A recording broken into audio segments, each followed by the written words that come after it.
Jean-Luc Mélenchon était l'invité de BFM TV face à Alain Duhamel. Il en a profité pour revenir sur ce qu'il appelle la trahison du Parti socialiste, mais aussi sur sa vision stratégique pour gagner une élection présidentielle. Voici un extrait de ce face-à-face. Si vous voulez apporter des réponses à Trump, à ce monde agité, j'imagine que vous voulez que la gauche revienne au pouvoir. Oui. C'est quoi la solution? Quel est le Je vais vous dire, emploi? c'est un secret. Il faut gagner les élections. Oui, mais comment les gagner? Comment? Un autre secret. En faisant campagne, en ayant un programme. Mais monsieur, je suis un démocrate. Mais quel programme? Je vais pas faire des putschs. Je vais pas appeler à des barricades. S'il y a des barricades dans ce pays, elles seront toutes seules, elles n'ont pas besoin de moi. Donc je ne peux faire qu'une chose, dire je respecte la démocratie. Il y a un programme commun à toute la gauche? Mais attendez, on passe d'un sujet à l'autre. D'abord, c'était pas ça dont vous vouliez parler. Vous m'avez dit, que fait la gauche en face de ce monde? J'allais vous répondre avec courtoisie pour des gens qui ne le sont pas avec moi d'habitude. Je peux pas parler pour tous les autres. Et puis je vais vous dire, j'ai pas envie de parler pour eux. Parce que certains d'entre eux, ont fait un choix. Je dis pas que je le respecte, mais ils ont fait un choix.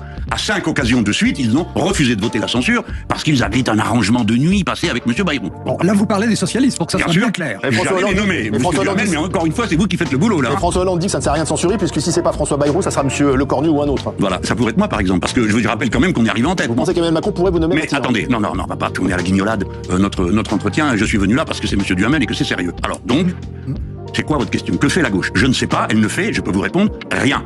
Nous, les Insoumis, nous avons essayé de faire au moins une chose, c'est d'avoir un programme cohérent. Et deuxièmement, d'aller là où ça barde. Alors on a choisi ça comme méthode, un peu prétentieux, je le reconnais. On a dit, on va être l'autre voie de la France.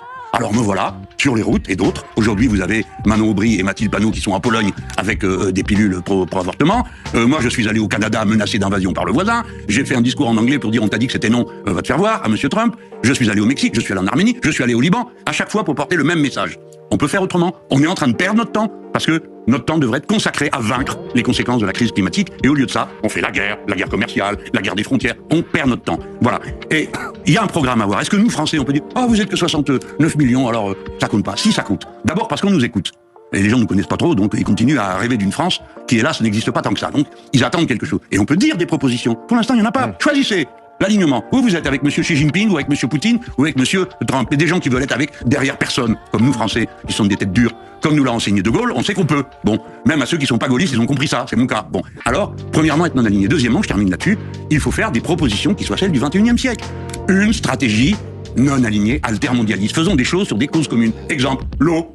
Alors je vous dis, ça fait 100 fois que je vous dis que c'est un sujet sérieux, que je viens à la télé, j'essaye de démarrer ma campagne avec la question de l'eau. Aujourd'hui, l'Inde vient de couper la flotte au Pakistan, d'accord? Ce sont deux pays armés d'armes nucléaires. Couper la flotte, c'est un acte de guerre.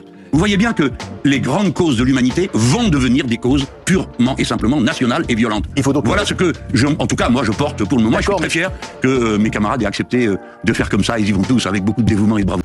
Mélenchon insiste sur un point central. Selon lui, on ne peut pas gagner en flattant le système, mais en proposant une rupture claire. Il reproche aux socialistes d'avoir abandonné la cause populaire pour des alliances de circonstances au détriment des convictions. Son intervention relance envie et débat à gauche. Faut-il chercher à rassembler coûte que coûte ou assumer une ligne radicale quitte à diviser? Une chose est sûre, Mélenchon veut incarner une opposition franche, sans compromis avec ceux qui l'accusent d'avoir trahi leur engagement. Et vous, après avoir écouté les arguments de Mélenchon, qu'en pensez-vous? A-t-il raison de pointer du doigt les socialistes? Partagez vos avis en commentaire, abonnez-vous à la chaîne et restez connectés pour d'autres analyses politiques. Merci.